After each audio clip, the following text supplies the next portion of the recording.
Right friends, welcome back to Learning Space. This is quick wrap up 10th module, Paris Climate Pact, CITES Convention, Emissions Gap Report and many more in today's class. Please listen attentively. First one is Paris Climate Pact. I would like to tell you 8 to 10 points on this. First point is, it is part of UNFCCC. Second is, it is the first legal instrument to set up explicit temperature target. I need not explain. 1.5 degrees Celsius or 2 degrees Celsius, preferably 1.5 degrees Celsius. So it is the first legal instrument to set up explicit temperature target. Third important aspect is there's no provisions for enforcement of national pledges. So no mechanism, no penalties to implement NDCs. It hinges on naming and shaming. You can say it is the weakest part as far as Paris Climate Pact is concerned. Next point is NDCs. They are supposed to come into effect from 2020, and after this, every 5 years, the countries have to do global stock taking, and in future, they have to commit, or you can say expected to commit much more. That is known as ratchet mechanism. So ratchet mechanism is part of Paris Climate Pact, and there are no provisions for implementing NDCs. NDCs implementation comes into force from 2020. They have to be revised once in 5 years. Then the next point is first legal instrument. Then to achieve climate neutrality somewhere between 2050 and 2100. This is one important point. Then it has got provisions for carbon market, but there is no clarity whether the existing carbon credits available with the countries, whether they will be carried forward into the Paris framework or not. This is not yet clear. These are some of the important points as far as Paris Climate Pact is concerned. As we go forward, we will look for some more points in the upcoming lectures. Then there's UNEP. Most of you are familiar. UNEP releases Emissions Gap Report. As per Emissions Gap Report 2019, to ensure 1.5 degrees Celsius target, which is preferably 1.5 degrees Celsius, to achieve that global greenhouse gas emissions in 2030, they should not be more than 25 gigaton carbon dioxide equivalent. Now this gigaton carbon dioxide equivalent that is quite often you find in the newspapers. In 2018, we released, I am talking about across the globe, we released around 36 gigaton carbon dioxide equivalent was released. And now we have to reduce to 25 gigaton carbon dioxide equivalent by 2030. 10 years time is there. To achieve that, we have to reduce the emissions at the rate of 7.6% every year. So as to control 1.5 degrees Celsius increase, we have to reduce emissions at the rate of 7.6% every year. This is as per Emissions Gap Report released by United Nations Environment Program. Then what is global warming? Global warming means capturing re-radiated infrared radiation. That means we receive sun rays in the form of radiation, and when it is re-radiated, the re-radiated infrared radiation that is captured by the atmosphere, and that is global warming.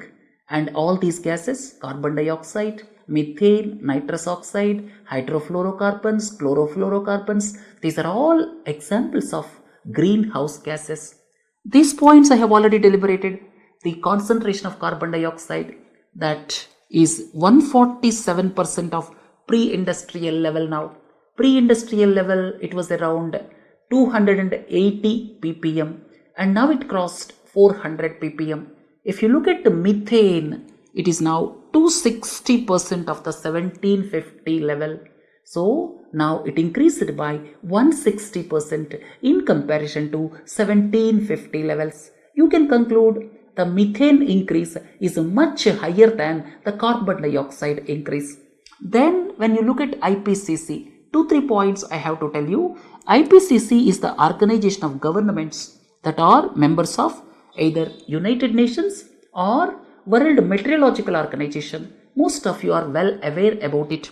Next point is, it is open and transparent review by experts and governments. They do open and transparent review, but one report released by it, that is assessment report. Till now it released 5 assessment reports. When I am talking about assessment reports, this IPCC you should not forget, and at the same time UNEP that releases emissions gap report. Till now IPCC released 5 assessment reports. 6th assessment report is expected in the year 2022, right? And then let us look at the most important convention, that is CITES convention, that is quite often in the news. It is also in the news because there are representations from countries like India with regard to the relaxation of rosewood from Appendix 2. I would like to explain what is Appendix 1, 2 and 3. So CITES convention, it is to basically look at international trade in specimens of wild animals and plants that does not threaten their survival. If their survival is threatened, then international trade should be stopped. That is the idea. Accordingly, these species, both plants and animals, they enter appendices 1, 2, 3. 1 is most serious, or you can say 1 means species threatened with extinction. Trade is permitted only in exceptional circumstances like scientific investigations, right? And this appendix 2 is species not necessarily threatened with extinction, but trade must be controlled. That is appendix 2. Similarly, appendix 3 means species that are protected in at least one country and that country asked other CITES parties. So under those circumstances, they can go to appendix 3. So appendix 1 is for the species which are in fact threatened with extinction. This point you should not forget. Appendix 2, it is via media between appendix 1 and appendix 3, right? And the next important aspect is, this is legally binding on the parties. This most important point, this is CITES convention that is legally binding on the parties. Plants and animals both are included, but more than 70% of the species in the CITES are plants. This is the important point one should not miss. Around 70% are included in the plants, and most animals, or you can say vast majority of the animals that are in the wildlife trade, they are not protected in CITES. And the biggest allegation against CITES is not able to protect the animals from illegal trade. And one classic example is this pangolin. Pangolin that is traded for its parts because it is highly valued in some countries as traditional medicine, right? Then star tortoise. Trade occurs as part of the international pet market. So I would like to tell you 1 or 2 important aspects. First one is star tortoise. 90% of the trade occurs as part of the international pet market. Persons keep them as pets. This is star tortoise. Then this is smooth coated otter, small clawed otter. These entered appendix 1. That's why these are important. So these 3 species, star tortoise, smooth coated otter, small clawed otter, they entered appendix 1. And appendix 2, tokay gecko. Please do not forget this particular species. And I would like to specifically tell about rosewood. Rosewood means Dalbergia genus, and countries asked for delisting it from appendix 2. Some years ago, it entered appendix 2, and now countries like India are asking it delisting from appendix 2. What is the reason? When it is in appendix 2, approvals for purchasing this rosewood that has to come from certain sources. Like if you see India, export promotion for handicrafts for rosewood that grants permission, and sometimes there are delays in granting the permission. Under those circumstances, the livelihood of the handicrafts are affected, or the persons whoever are associated with manufacturing these handicrafts, they are affected. Because of that reason, this rosewood was asked for delisting for appendix 2, or delisting from Appendix 2. That was not agreed upon, but let us hope someday this may be agreed upon. These species from your exam perspective, let me summarize. CITES legally binding agreement. Appendices 1, 2, 3. One is for the species threatened with extinction, and CITES includes both plants as well as animals. When you look at this particular species, that is a rosewood, there are demands for exclusion from Appendix 2 because several handicrafts are being made with rosewood. When I talk about rosewood, this Dalbergia genus you should not forget. Then 3 species entered Appendix 1. These are star tortoise, small clawed otter, smooth coated otter. These things are important, and in the CITES convention, around 70% of the species protected are plants. Let us look at some of the science and technology events. Now for the coal-based power plants, which are established subsequent to 2017, stringent pollution norms are being given. First is particulate matter. It is 30 milligrams per meter cube. Then second is sulfur dioxide.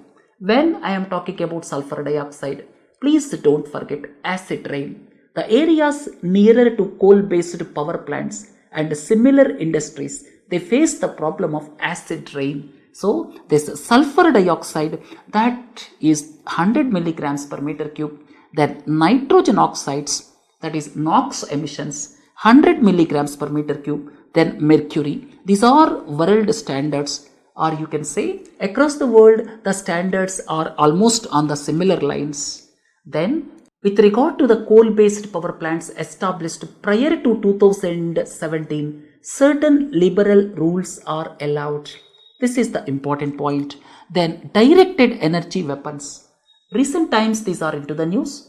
Directed energy weapons. All of you are familiar how the missile works. Missile directly hits the target, and this is not that type.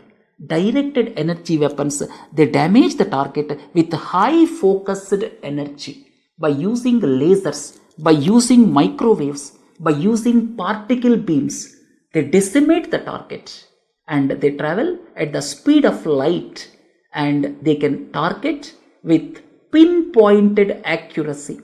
These are just like lasers, high intensity microwaves and particle beams. So friends, by using lasers, by using particle beams, by using microwaves, if the targets are hit, these are directed energy weapons, and these are under development in various countries. First of all, these are developed in these countries to destroy drones, vehicles, boats. Now high power lasers for use as long range weapons are being developed.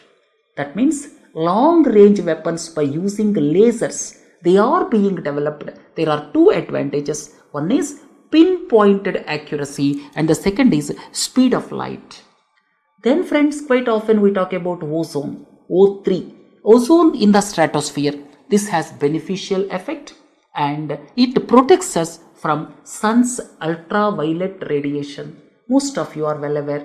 And to heal this ozone layer in the stratosphere, the Montreal Protocol is intended, and Montreal Protocol, that is considered as one of the successful experiment, right? And Kigali Amendment, I would like to tell you, Kigali Amendment came around 2-3 years ago, that is to phase out hydrofluorocarbons. Previously, chlorofluorocarbons were used in the refrigeration and air conditioning and related aspects, and chlorofluorocarbons that destroyed ozone layer in the stratosphere, and subsequently the hydrofluorocarbons are introduced, but hydrofluorocarbons have higher global warming potential, and because of that Kigali Amendment came around 2-3 years ago under Montreal Protocol. The idea is to eliminate these hydrofluorocarbons in due course of time in a phased manner. Each and every country has got its own phased reduction as far as hydrofluorocarbons are concerned. So from your exam perspective, Montreal Protocol, Kigali Amendment, for what they are intended for. These are important. At the same time, Kyoto Protocol, I do not explain that at this point of time because most of you are well aware about Kyoto Protocol that has given targets for certain countries only and a clean development mechanism and carbon credits. These are part of the Kyoto Protocol mechanism. Then ozone in the troposphere. In the previous classes we discussed about tropospheric ozone, how it is formed. Tropospheric ozone is part of the short-lived climate pollutants. Examples of short-lived climate pollutants are black carbon, tropospheric ozone, methane, and tropospheric ozone or ozone in the troposphere or ozone nearer to the earth. That is dangerous, right?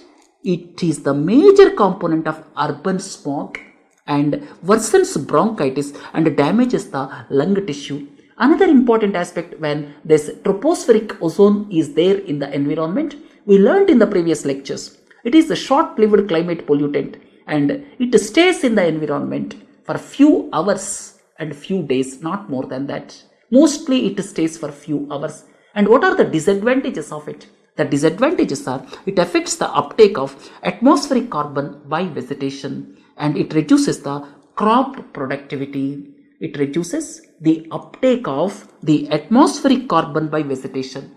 Vegetation or plants, as a matter of fact, they take carbon from the environment and that intake is affected when ozone is there in the environment, or we are talking about tropospheric ozone. So friends, stratospheric ozone, that is good, and tropospheric ozone, that is bad. Tropospheric ozone is the short-lived climate pollutant and it stays for very lesser time in the environment. Under certain conditions, when sunlight is there, this tropospheric ozone is formed and it has got adverse effect. Crop productivity is reduced. Second is uptake of carbon from the environment by the plants, that will be reduced. Third important aspect is bronchitis, as well as it damages the lung tissues. Then PVC. PVC has got high chlorine content and it has got high levels of hazardous additives and recycling is difficult because these are the products where recycling is not being taking place, and most of the recycling in our country is taking place for products like PET bottles. And when you look at plastic waste management rules, one is extended producer responsibility is part of it, and below 50 microns plastic carry bags are not allowed in our country, and the government's plan is to phase out multi-layered packaging or multi-layered plastic, you can call, right? Second one is thermocol. What is thermocol? Thermocol is polystyrene. This is obtained by the polymerization of styrene or by other means, and this can be recycled, but it is not economically viable for recycling it. That is the problem with this thermocol. Then multi-layered packaging, that is difficult to recycle because it has got number of layers like paper, aluminium, plastic, cardboard. Right friends, after discussing about these science and technology related aspects, let us now look at 20 random thoughts. Before going ahead, in today's editorials discussion, we are going to discuss about intra-Afghan talks.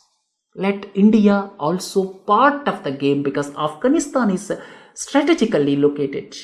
Second is Abraham Accords. Abraham Accords or peace accords were signed between Israel and UAE, Israel and Bahrain recently, and in this context, we are going to discuss about massive realignment of various states in the region. Third is work from home.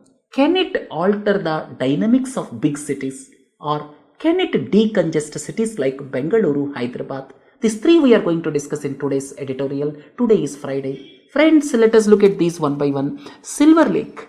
These names are quite often in the news. Silver Lake, Tiger Global, SoftBank. These are some of the examples of investment firms which invest in venture capital and private equity. In the startups, the investments made are venture capital investments.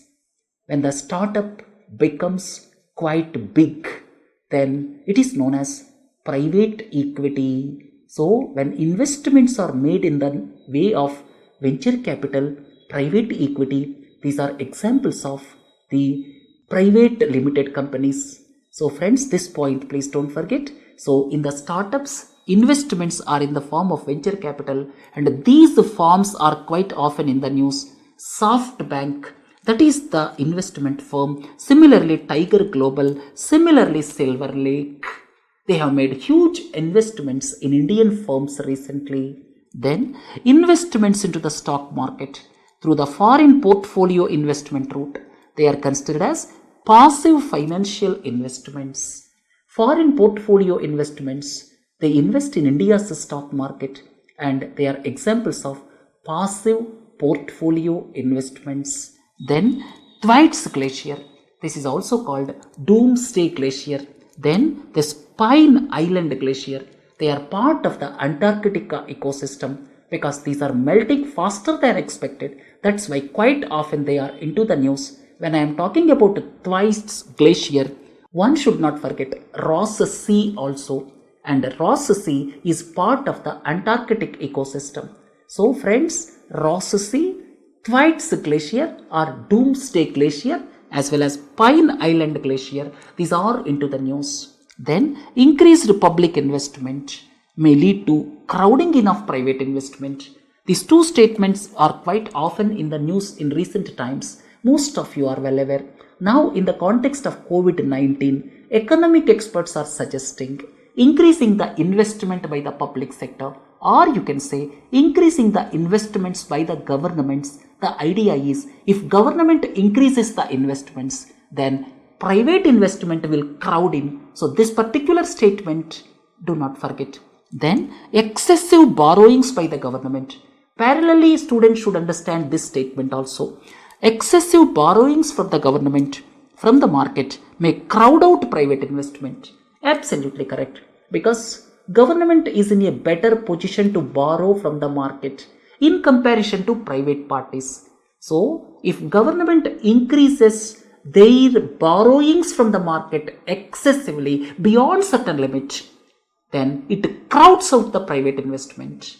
That means private sector finds it difficult to borrow from the market. That is the meaning of this statement. So this crowding in, crowding out, these are quite often in the news. Then one other thing I would like to tell you is with regard to unicorn company, gig economy. Gig economy I need not explain. The economy where temporary jobs becomes the mainstay, or you can say temporary engagement of the people for some time, that becomes the mainstay of the economy. That is gig economy. Then unicorn company, when the market valuation of a startup is more than $1 billion, that is example of unicorn company. Then Paytm, Byju's, these are examples of unicorn companies in our country. Then for Indian coal-based thermal power plants, plant load factor is on continuous increase. This is absolutely wrong. The plant load factor in recent times, as far as coal-based power plants are concerned, we are facing the serious problem of plant load factor is on decline. It is hovering somewhere between 50 to 60. And normally it is expected to be somewhere around 65, 70, something like that. And it is on decline. This is not a desirous thing. And plant load factor is on continuous decline in recent times. Then Commission for the Conservation of Antarctic Marine Living Resources. And here I would like to tell you one point. India is also a member of this commission. This commission has got around 26 countries or so. And the depository country is Australia. So this Commission for the Conservation of Antarctic Marine Living Resources, that declared Ross Sea as the world's largest marine reserve. Then FEEBATE, this is the system proposed by Niti Aayog. FEEBATE means it is the system of charges and rebates. That means if some company or any organization, if it is following energy efficient or environment friendly policies, it is to be rewarded. And if some company is not following such policies, it is to be penalized. That is the system of FEEBATE. FEEBATE is nothing but fee plus rebate. Take out re, then it becomes FEEBATE. This is quite often in the news. I already talked about certain other aspects, positive feedback loop, tipping point, then runaway climate change, then other aspects like climate emergency and all. Urban heat island effect, that is more severe during the night time than the daytime. And one more important aspect I would like to tell you, urban heat island effect, that may not be a problem in the cities situated in the desert areas. If a city is surrounded by tropical forest in the near vicinity, such city may face problem of urban heat island effect. But when a city is surrounded by deserts, say a city in Rajasthan, that may not experience urban heat island effect. And second point is, urban heat island effect is most prominent during the night time than the daytime. Then ZBNF promotes vermicomposting. This is wrong. ZBNF hates vermicomposting. Vermicomposting, that is the mainstay of organic agriculture, and that introduces red wiggler. And the proponents of ZBNF, they say it is better to promote earthworms. Earthworms are promoted by ZBNF. It is not the promotion of vermicomposting. Vermicomposting, that comprises European red wiggler, and the proponents of ZBNF says these are toxic to the soil. That's why they are not proposing vermicomposting. And Jivamrita, that proliferates the microorganisms, that is earthworms. That is the basic science behind ZBNF. ZBNF promotes earthworms. Vermicomposting is part of organic agriculture, and vermicomposting that promotes European red wiggler. Look at the next one. Easternmost tiger reserve in India is Namdapha Tiger Reserve. Namdapha, Pakke, Kamlang. These three are the tiger reserves in Arunachal Pradesh. Pakke is towards western side. Namdapha is towards eastern side. When I am talking about Arunachal Pradesh, Hollongi Airport, Sela Tunnel, these are important. Then Arikamedu, this is quite often in the news this year. Arikamedu, it is the archaeological site with cultural continuity for around 2000 years or so. If you want Roman relics, you have to look at Arikamedu excavations. And it is situated in Pondicherry. Please correct it. Arikamedu is the place which is into the news, and it is in Pondicherry. It is being affected because of sand mining. Because of that reason, this is into the news. Recapitalization of public sector banks. In fact, in 2021 also recently, the government proposed rupees 20,000 crore for recapitalization. And this statement is wrong. It is not continuous increase. Recapitalization of the banks, public sector banks we are talking about, that increased enormously and on the downward trend now. Last year around 40,000 crores or so, and this year recently it proposed rupees 20,000 crores or so. So recapitalization of public sector banks, that means banks require capital. Banks capital in recent times, I am talking about the public sector banks. Banks capital in recent times got eroded because of non-performing assets. When the non-performing assets are high, the provisioning increases. They have to take out from the profits, and because of that reason, several public sector banks are into losses. When they are into losses, their capital will be reducing, and certain capital adequacy ratio is to be maintained based on the Basel norms. When the government is not giving recapitalization, their lending powers, or you can say they cannot go for lending processes. Because of that reason, the government goes for recapitalization of public sector banks.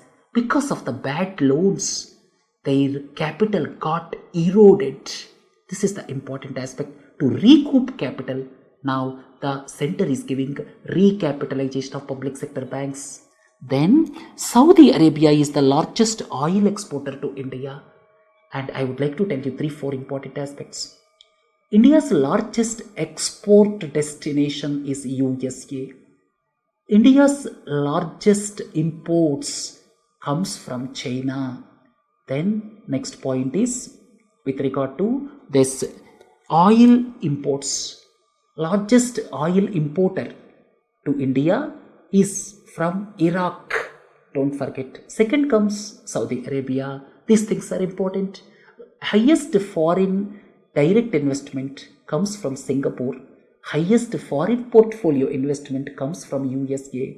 As I have already told you, the largest export destination or you can say the largest trade partner, and let me put it this way, largest trade partner is United States of America, largest export destination is United States of America, and highest imports comes from China. These points are important. In recent years, India's sugar production has seen continuous increase. This is wrong. In 2018-19, around 33 million tons, but 2019-20 expected to be around 26 million tons.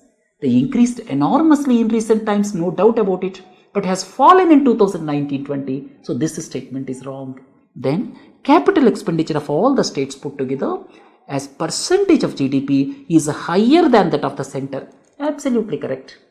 If you look at center's capital expenditure as percentage of GDP, it is coming to around 16% or so.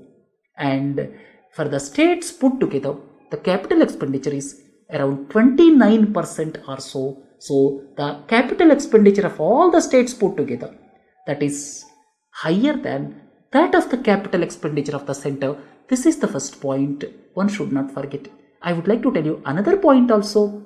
If you look at the total borrowings of the center, they are higher than the total borrowings of the states put together. The total borrowings by the center, they are much higher than that of the total borrowings of the states put together. These two things, please do not forget. Then, in recent times, the widening gap between food inflation at the wholesale level and at the retail level is due to the disruption in the supply chains. In the context of COVID-19, what happened is wholesale price index in the food items, that is not high, but the retail inflation, consumer price index based inflation as far as food items are concerned, that is high. And this difference arose because of the disruption of the supply chains in the agriculture sector subsequent to COVID-19. This is perfectly correct statement. Then this continuous emission monitoring system, this CEMS, this is there for some of the industries and where the pollutants are released high. For some of the industries, they send automatically real-time emissions report every 15 minutes to the Central Pollution Control Board as well as State Pollution Control Boards. And for this particular mission, this CSIR National Physical Laboratory, that is the verifying and certifying agency. Then National Company Law Appellate Tribunal decisions can only be challenged in the Supreme Court. Perfectly correct. So friends, National Company Law Tribunal, as I have already told you, National Company Law Tribunal, that is established under the Companies Act and under the IBC framework for companies, that is the adjudicating authority. Listen carefully. This NCLT or National Company Law Tribunal, that is the adjudicating authority as far as IBC is concerned, and after that they can be challenged in NCLAT. And if the company is not satisfied with NCLAT, they can only approach Supreme Court. Next point is judgments of the Chief Information Commission can be challenged in the High Courts. So this statement is wrong. Can only be challenged in the Supreme Court is wrong. They can be challenged in the High Courts. So friends, such type of points are important from prelims perspective. With this, let us conclude today's discussion of the 10th module.